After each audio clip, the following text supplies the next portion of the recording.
이 프레스룸이 직접 이 국민의힘 대선 경선 주자들을 찾아가서 이 얘기를 들어보는 프레스룸 특별기획 라스트 윅. 어제 유승민 후보에 이어서 오늘은 어떤 후보를 만났는지 영상으로 확인해 보시죠.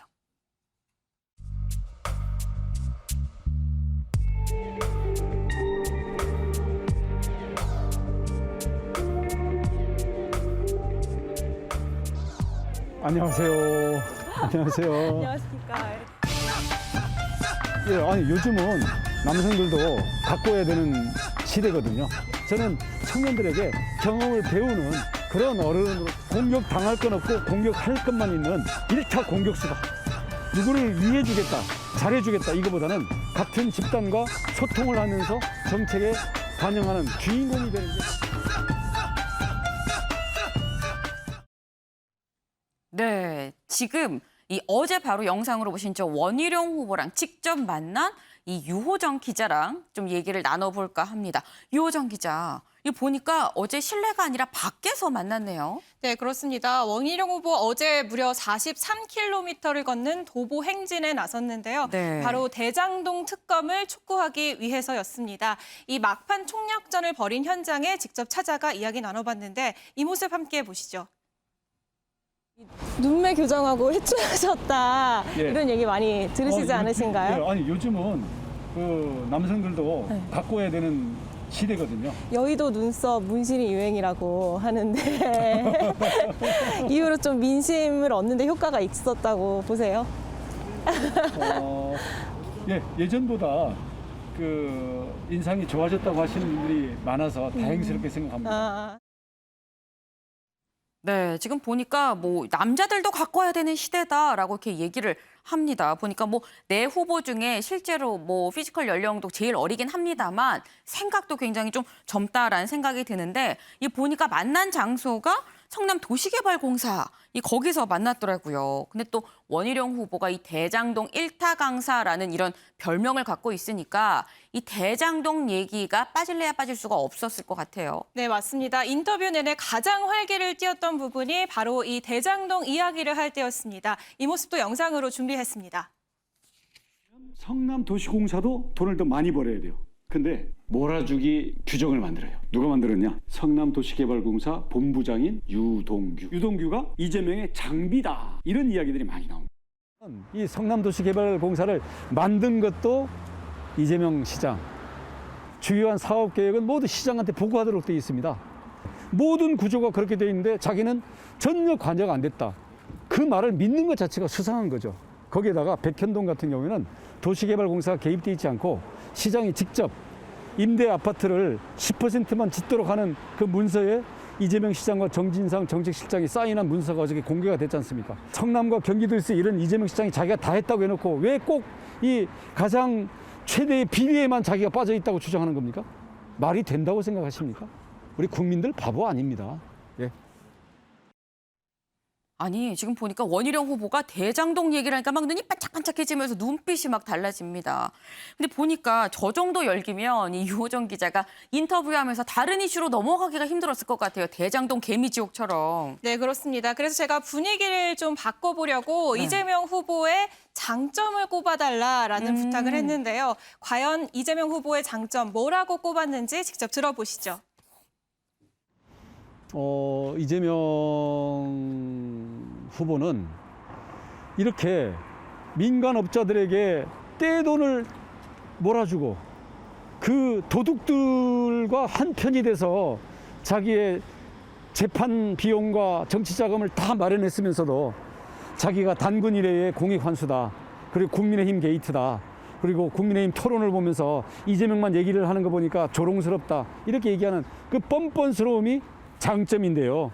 이재명은 자기가 믿는 자기의 거짓말 능력, 뻔뻔함, 그리고 가짜를 진짜로 포장하는 그 마술 기술을 가지고 자기가 청와대 갈 수 있다고 생각할지 모르지만 네, 들으신 것처럼 장점을 이야기해달라고 했는데 더 강한 표현의 비판으로 네. 끝나고 말았습니다. 아무래도 이 자리가 이 대장동 특검을 촉구하는 자리였던 만큼 실제로 장점을 언급하기에는 좀 곤란했을 것으로 보입니다. 네, 아니 지금 보니까 뭐 이재명 후보에 대해서 굉장히 열정적으로 이 공격을 멈추지 않고 있는 그런 모습인 건데 사실 이재명 후보랑 맞붙으려면 이 국민의힘 내부 경선을 좀 뚫어야 합니다.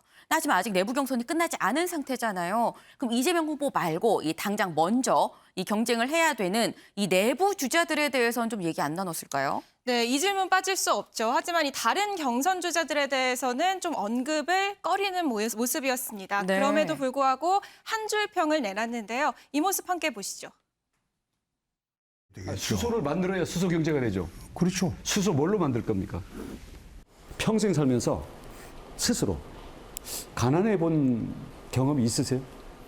홍준표 후보는 너무 정책에 대한 준비를 너무 안 하고요. 4년 전보다 후퇴했다고 느끼고 우리 윤석열 후보는 아무래도 검찰 이외에는 이 세상에 대한 스스로의 체험이 좀 약한 게 결국은 한계가 되지 않을까 싶고 유승민 후보는 책상에서 이루는 발견인데 필드가 약하다는 생각을 갖습니다. 그럼 만약에 어떤 후보가 당선이 되더라도 국민의힘 원팀 될 수 있는 가능성은 있나요? 원팀 해야죠. 그건 당연한 거죠. 어떤 어려움이 있더라도 정권 교체를 위해서는 제가 후보라는 것 외에는 모든 것을 내려놓고 저는 모든 것을 엎드려서 다른 분들을 모실 그러한 자세와 철학을 원래부터 갖고 있는 사람입니다. 네, 지금 보니까 뭐 원희룡 후보 원팀은 당연하다라고 이렇게 얘기를 했는데 사실 원희룡 후보가 여론조사로 봤을 땐 좀 후발 유자긴 합니다. 하지만 또 굉장히 존재감을 지금 현재 드러내고 있는데 그렇기 때문에 또 일각에서 나오는 얘기가 이번이 아니라 이 차차기를 또 얘기를 하는 거 아니냐, 노리는 거 아니냐라는 시선도 있거든요. 네, 그렇습니다. 이 부분에 대해서는 사실 답변하기 좀 껄끄러울 수 있는 부분이었는데요. 그렇죠. 그럼에도 불구하고 단도직입적으로 물어봤습니다. 답변 직접 들어보시죠.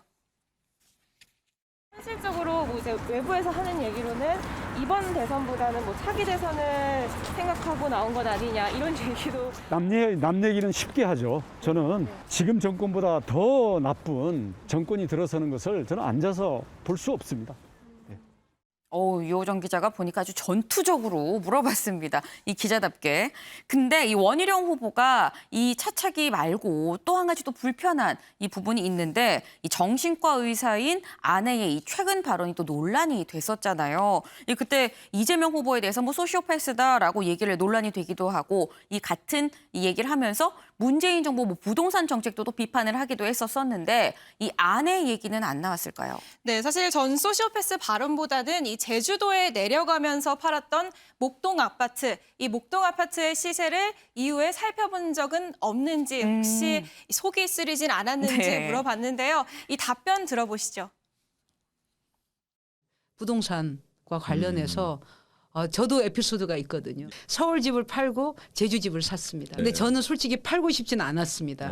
왠지 서울 집이 좀 더 많이 오를 것 같았어요. 그렇죠. 예. 그때 시세보다 싸게 팔았는데요. 예. 지금 6년 만에 그게 26억이 됐더라고요. 목- 그래서 사실 속이 쓰립니다. 속상하니까 안 봤는데 최근에 봤더니 25억 간다는 얘기가 있더라고요.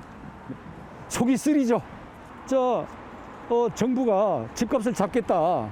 부동산 정책 25번이나 나오는 거 보면서 야 우리까지 저게 편성하면 어떡하냐. 우리까지 연끌하면 어떡하냐라고 나름대로 정부를 믿고 따랐던 수많은 사람들 특히 많은 남편들이 그것 때문에 지금은 완전히 설 자리가 없는 이 현실이 너무나 슬픈 현실이죠. 네, 뭐 원희룡 후보 재테크에는 뭐 똥손이다 요즘 말로 할 수도 있긴 하겠습니다만 또 어떻게 보면 그게 또 다른 또 본인의 정치적 자산으로 남는 게 아닌가라는 또 생각도 드는데 그런데 유호정 기자 지금까지 저희가 상당히 많은 인터뷰 내용을 봤는데 아직까지 우리의 그 시그니처 질문이 안 나왔어요. 공통 질문 원희룡은 땡땡땡이다. 이 질문 했나요? 네, 그렇습니다. 이 프레스룸 핵심 질문 원희룡은 땡땡땡이다 질문했습니다. 네. 이 특유의 달변으로 콕 집어서 답변을 해줬는데요. 이 모습 마지막으로 보시겠습니다. 원희룡은 이재명과 4개월간의 1대1 무한 대결에서 공격당할 건 없고 공격할 것만 있는 1타 공격수다. 일타 공격수다. 일타 강사 아닌 네. 일타 공격수다. 네. 네, 이 대장동 1타 강사가 아니라 1타 공격수다라는 말이 뇌리에 콕 박힙니다. 이 제주도 천재소년이라고 불리다가 이 대선 후보까지 나섰는데 지금까지 걸어온 길도 뭐 상당하긴 했습니다만 앞으로의 미래가 또 더 기대가 되는 이 원희룡 후보 저희 MBN 프레스룸에서 직접 만나봤는데요. 내일은 윤석열 후보를 찾아갑니다. 그러니까 내일도 많은 기대 부탁드리고요.